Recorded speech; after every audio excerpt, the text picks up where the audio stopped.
ओम नारायण नारायण नारायण नारायण। सब मित्रों को राम राम। सबका स्वागत है दोस्तों, कैसे हैं आप सब। दोस्तों आज 20 दिसंबर है। मुफासा द लायन किंग आज वर्ल्ड वाइड थिएटर में रिलीज हो गई है। भारत में इसे अंग्रेजी के साथ में हिंदी, तमिल और तेलुगु में भी साथ में ही रिलीज किया गया है। आप इसे 2D 3D 4DX IMAX जितने भी वर्जन है उन सब में आप इसे देख सकते हैं। मैं अभी जस्ट इसका इंग्लिश 3D वर्जन देख करके थिएटर से बाहर आया हूँ। मात्र 2 घंटे की फिल्म है, 1 घंटे और 58 मिनट की। इसके डायरेक्टर है बैरी जेनकिंस। उनके बारे में थोड़ा सा पहले हम चर्चा कर लेते हैं। 2016 में उनकी जो मूनलाइट फिल्म आई थी उसे best picture 89th academy awards में best picture, best supporting actor और बेस्ट स्क्रीन प्ले का ऑस्कर मिला था। और उस बहुत कंट्रोवर्सी हुई थी। अमेरिकन कंजर्वेटिव्स की तरफ से इसका बहुत विरोध किया गया था कि जानबूझकर ऐसा किया गया है।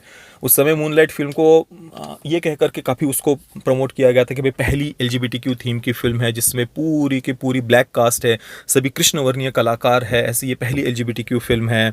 और जब ऑस्कर दिया भी गया उसे, उसके बाद भी ये कहकर सेलिब्रेट किया गया कि भाई ये पहली फिल्म बनी है जिसमें महरशाला अली जिन्हें सपोर्टिंग एक्टर का ऑस्कर दिया गया था, तो पहले वो मुस्लिम कलाकार बने हैं जिन्हें ऑस्कर मिला है मूनलाइट के लिए।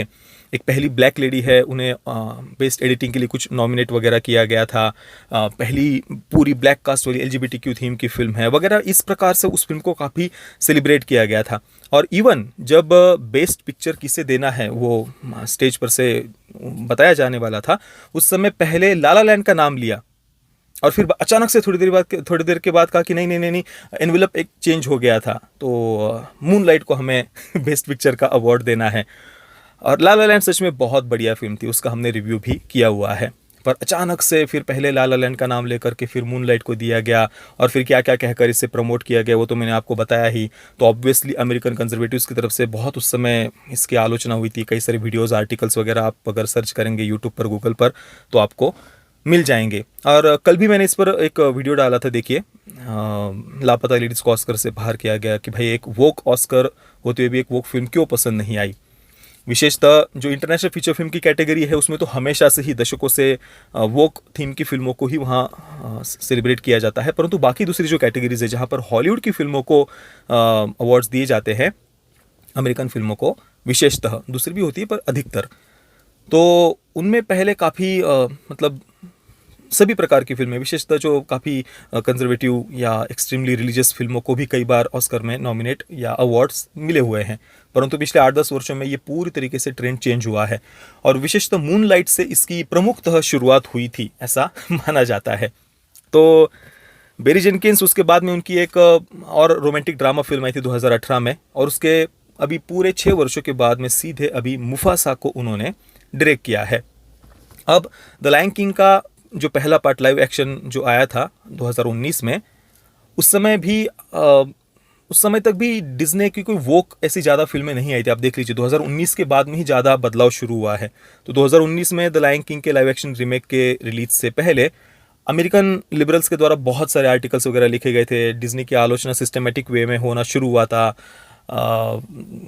एक वॉशिंगटन पोस्ट का आर्टिकल मैंने आपको दिखाया भी था, उस पर हमने चर्चा भी की थी। इसमें यह कहा गया था कि भाई द लायन किंग तो एक फांसीवादी कहानी है, कोई भी रीमेक इसे चेंज नहीं कर सकता, और डिज्नी कैसे रिजिडली हेट्रोसेक्सुअल फिल्में बनाते रहता है, डिज्नी को अभी चेंज होने की आवश्यकता है वगैरह वगैरह। बहुत सारी उस समय डिज्नी की आलोचना हुई थी। और उसके बाद में आप देखिए फिर बॉब चैपेक का डिज्नी का चीफ एग्जीक्यूटिव बनना, और उसके बाद में जो वोक गंदगी उन्होंने लिटरली फैलाई, बहुत सारा डिज्नी को उसके बाद में नुकसान हुआ है। और ये सभी मानते हैं। मतलब इवन अभी मोआना 2 जो रिलीज़ हुई थी, तो मोआना के फर्स्ट पार्ट के जो डायरेक्टर है जिन्होंने उन 90 के दशक में अभी द लिटिल मरमेड की एनिमेटेड फिल्म को भी डायरेक्ट किया था, उन डायरेक्टर ने भी ये बात कही कि भाई डिज्नी कुछ ज़्यादा ही वोक प्रोपेगेंडा फैला रहा है, उसको अभी ये सब बातें ज़रा कम करने की आवश्यकता है। डायरेक्टर छोड़िए मोआना के पहले पार्ट के, इवन अभी कल ही मैंने वो आर्टिकल भी बताया था, डिज्नी ने अपने आने वाले कंटेंट में से एलजीबीटीक्यू एजेंडा वाले जो सीन हैं उनको कट किया है। वो कौन सी शोज़ हैं, कहाँ से वो सीन कट किए हैं, इस वीडियो को आप देखिए, उसमें पूरी जानकारी मैंने दी हुई है। और केवल 2 शोज़ में से एलजीबीटीक्यू सीन्स कट नहीं किए हैं, एक का तो पूरा एपिसोड भी उन्होंने हटा दिया।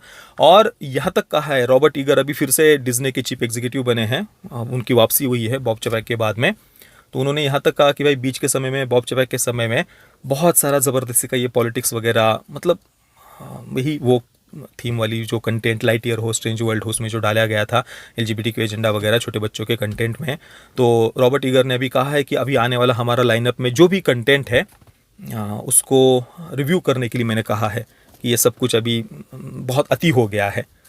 तो ये सब हुआ है। और ये जो न्यूज़ है ना, डिज्नी ने अपने LGBTQ सीन्स हटाए हैं, ये जस्ट मुफासा के रिलीज के 2 दिन पहले ही या न्यूज़ निकल कर सामने आई। डिज्नी ने ऑफिशियली सामने आकर के ये कहा, क्योंकि मोआना 2 में जैसा उन्हें रिस्पॉन्स आवश्यक था, उनकी इच्छा थी, वैसा उन्हें नहीं मिला।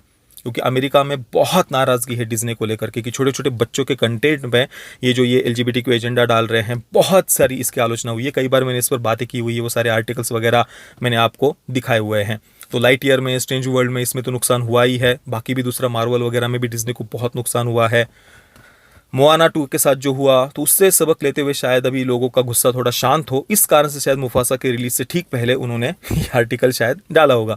बाकी आप पूरी जानकारी के लिए कौन से वो शोज़ है, क्या कहा है, ये कल का मेरा वीडियो आप अवश्य देखना, हमारे मुख्य चैनल पर है। तो मुफासा द लायन किंग मैं बहुत ही कम एक्सपेक्टेशंस के साथ में आज फिल्म देखने के लिए गया था। एक तो डर मेरे मन में यही था कि जो स्कार है, जिसको हमेशा हमने बहुत ही एक्सट्रीमली निगेटिव कैरेक्टर के रूप में ही देखा है, बहुत ज़्यादा, और कभी भी उसके प्रति कोई सिंपथी बनने का तो प्रश्न ही नहीं उठता। पहला पार्ट जब हम देखते हैं तो स्कार से हम अंदर से हेट करते हैं, घृणा करते हैं। जब सिम्बा के पिता की मृत्यु होती है और वो अपने पिता का शव देखता है पहले पार्ट में, और जब वो बड़ा ही रोते हुए बाबा बाबा जब कहता है ना, भाई मैं बता नहीं सकता, जितनी भी बार मैंने उस फिल्म को देखा है, हमेशा उस सीन के समय आंखों से अश्रु रुकते नहीं हैं। तो स्कार से हम अंदर से हेट करते हैं। तो जब मुफासा का मैंने ट्रेलर देखा था तो अंदर यही डर था कि यार स्कार को अभी ये कुछ ऐसा पॉजिटिव शेड ना दे दे उसके प्रति कोई सिंपैथी पैदा करने वाली बात ना डाल दे, जो कि हमें दिख भी रहा था जब हम ट्रेलर देख रहे थे। तो उसी डर के साथ में आज मैं थिएटर में गया था, और हाँ, काफ़ी हद तक वो बात सही भी निकली। टाका का स्कार में परिवर्तन होना, ये जो उसकी पूरी जर्नी दिखाई है, वहाँ पर 90% समय या इवन 95% समय में टाका का कैरेक्टर पॉजिटिव ही है। हम उसके बारे में फील करते हैं कि नहीं यार, ये इसमें तो कुछ बुरा नहीं है, ये तो कोई निगेटिव नहीं है। ठीक है, बेचारा थोड़ा सा डरता है, एक राजा में जो गुण होने चाहिए वो उसमें भले ही ना हो, परंतु कहीं पर भी वो निगेटिव हो या उसने कुछ बहुत गलत किया हो, ये दिखाया नहीं। 95% समय वो सब कुछ अच्छा ही कर रहा है, पॉजिटिवली ही उस कैरेक्टर को उन्होंने दिखाया है। बस 5% थोड़ी समय के लिए एक निर्णय वो गलत ले रहा है, परंतु वो जो स्कार को लेकर के हमारी यादें है ना, उसको पूरा खराब कर देती है। ये स्कार को लेकर यादें मतलब जो पहले पिक्चर की यादें हैं, स्कार को लेकर नहीं, स्कार से तो हम हेट ही करते हैं, परंतु भाई वो जो बात है ना, वो उसको पूरा खराब कर दे रही है पहली फिल्म की जो हमारी यादें हैं। ठीक है, मतलब आप एक इंडिपेंडेंट फिल्म के रूप में अगर आप सेकंड पार्ट को देखना चाहते हैं तो देख सकते हैं। हालांकि यहाँ पर पहले पार्ट से ऑब्वियसली कनेक्शन है। सिम्बा की बेटी कियारा को रफ़ी की कहानी सुना रहे हैं, उसके दादा की, मुफासा की, टिमोन और पुम्बा भी साथ में है।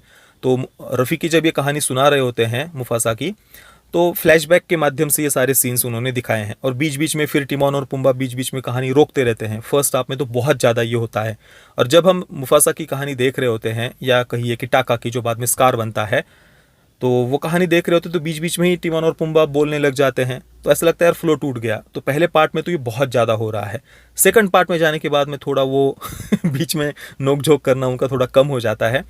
पर चलो, फ्लैशबैक के माध्यम से वो कियारा को बता रहे हैं कहानी, पर स्कार के कैरेक्टर को ये जो टर्न उन्होंने दिया है सही नहीं लगा।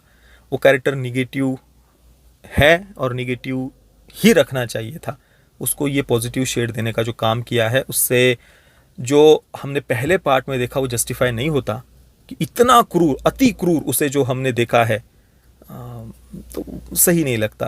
आप इसको 95% फिल्म में इतना पॉजिटिव शेड दे रहे हैं और एक ट्विस्ट डाल करके आप बता रहे हैं कि फिर हम उससे हेट करें ना, वो बात पूरा ख़राब एक्सपीरियंस, पहले पार्ट का वो सब कुछ बिगड़ जाता है, फिर वो कंटिन्यूटी नहीं बन पाएगी, ऐसा मुझे लगता है। तो स्कार के कैरेक्टर को जिस प्रकार से लिखा है, जो डर था ट्रेलर देखने के बाद में, वो बिल्कुल सच होता है फिल्म में। बाकी जो प्राइड रॉक, प्राइड लैंड जिसे मिलेले उन्होंने कहा है, उस की कहानी यहाँ पर दिखाई है कि मुफासा वहाँ पर किंग कैसे बनता है। जाजू और मुफासा की जो पत्नी है वो कैसे मिलते हैं, उनकी जो लव स्टोरी है वो भी यहाँ पर एक महत्वपूर्ण हिस्सा है कहानी का। और रफ़ीकी के थोड़ा सा युवावस्था से यहाँ पर उन्होंने कहानी दिखाई है कि वो पहले कहाँ रहता था रफ़ीकी, और फिर रफ़ीकी, जाजू, मुफासा और टाका, मुफासा की पत्नी, ये सब कैसे एक साथ में मिलते हैं और रफ़ीकी उनको लीड करके लेकर के जा रहा है मिलेले में या प्राइड लैंड में। तो उनकी ये जर्नी साथ में दिखाई है।